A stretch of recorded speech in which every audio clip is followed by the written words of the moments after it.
Times of Swaraj में आप सबों का स्वागत है और मैं हूं संतोष सिंह। और आज हम टाइम्स ऑफ स्वराज में चर्चा करने जा रहे हैं कि तेजस्वी की दूसरी पसंद भी लाजवाब निकला। जी हाँ, ये कह सकते हैं। बात हम संजय यादव की कह रहे हैं। संजय यादव को जब राज्यसभा सदस्य बनाया गया था तो बहुत तरह की चीज़ें मीडिया में भी खबरें आई, पब्लिक डोमेन में भी चर्चा संजय यादव को लेकर हुआ कि भाई बिहार से बाहर के लोग हैं, हरियाणा का रहने वाला है, तो उनको बिहार से राज्यसभा सदस्य के रूप में भेजा गया है, ये कहीं से भी सही नहीं है। कई तरह की आलोचनाएं भी हुई। यादव से भी भेजना था तो बिहार में भी कई यादव नेता थे जिनको भेजा जा सकता था, अलग अलग तरीके के सवाल। लेकिन पार्लियामेंट में उन्होंने बजट सत्र के दौरान जिस अंदाज में अपनी बातों को उन्होंने रखा है, आप कह सकते हैं कि तेजस्वी का जो ये पसंद है वो वाकई में सोना निकला। पहली पसंद भी मनोज झा एक वक्ता के रूप में और राजद की पार्टी का राष्ट्रीय फलक पर एक अलग पहचान स्थापित करने में बड़ी भूमिका रही है, इससे इनकार कभी नहीं की जा सकती। और दूसरी पसंद भी कमोबेश राष्ट्रीय राजनीति में एक अलग मिजाज, एक अलग पढ़े लिखे की जो अपनी एक मानसिकता होती है, उस मानसिकता को पहले ही दिन बजट पर भाषण देते हुए संजय यादव ने जता दिया कि भाई हम वैचारिक रूप से मजबूत व्यक्ति हैं। मेरे बारे में जो भी लोग सोचते हो, लेकिन हम वैचारिक रूप से मजबूत भी हैं, पढ़ाई लिखाई से मतलब भी रहता है और हम बात तर्क के साथ करते हैं। उन्होंने बजट सत्र के दौरान बिहार को विशेष पैकेज देने को लेकर जो 2-3 उदाहरण उन्होंने पेश किया, उन उदाहरणों के सहारे उसने बिहार को जो विशेष पैकेज मिली है उसकी हवा उसने निकाल दी। और बात भी सही है। रक्सौल में एयरपोर्ट कितना 1000 करोड़ रुपया का सहायता की घोषणा की गई थी। क्या एक नींव भी, कहीं नींव भी दिखाई दे रहा है क्या? उसी तरीके से बांका अल्ट्रा मेगा प्रोजेक्ट, कहा जा रहा था कि परमाणु के माध्यम से परमाणु एनर्जी के रूप में बांका का होगा।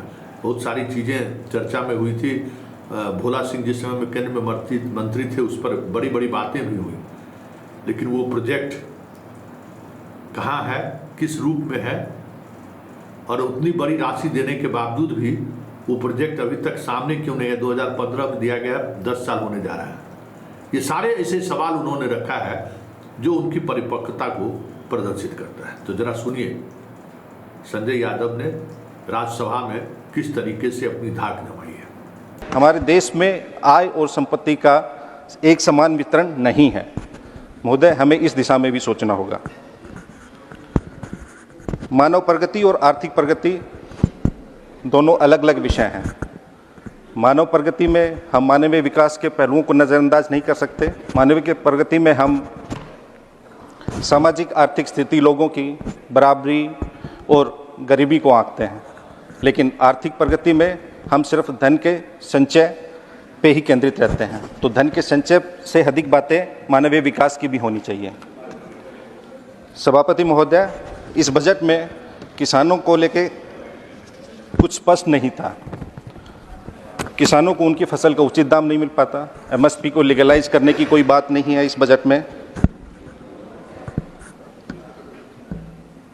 ये लोग 100 रुपये फसल की कीमत बढ़ा के कहते हैं कि हमने किसानों का भला किया, लेकिन ये नहीं बताते कि खाद की बोरी की कीमत 200 रुपये बढ़ा देते हैं और वहीं बोरी का वजन भी घटा देते हैं। महोदय, बिहार के विशेष पैकेज को लेकर काफ़ी बातचीत हुई। सब लोगों ने कहा कि बिहार को पता नहीं क्या मिल गया, अलग से विशेष पैकेज दे दिया। ये बिहार को विशेष पैकेज की रीपैकेजिंग और फिर रीपैकेजिंग की नई रीपैकेजिंग की है इन्होंने। ये वही बात हुई कि 4 आने को आप 1 रुपये बता देने से 4 आना 1 रुपये नहीं होता, वो 4 आना ही रहता है। सिलेबस और किताब, बिहार के पैकेज को लेकर यही कहना चाहूँगा कि सिलेबस और किताब वही है, सिर्फ उसका जिल्द बदला है। वो हर साल ये बिहार के विकास को लेकर वो सिर्फ जिल्द बदलते हैं, रैपर चेंज करते हैं और कुछ नहीं बदलता।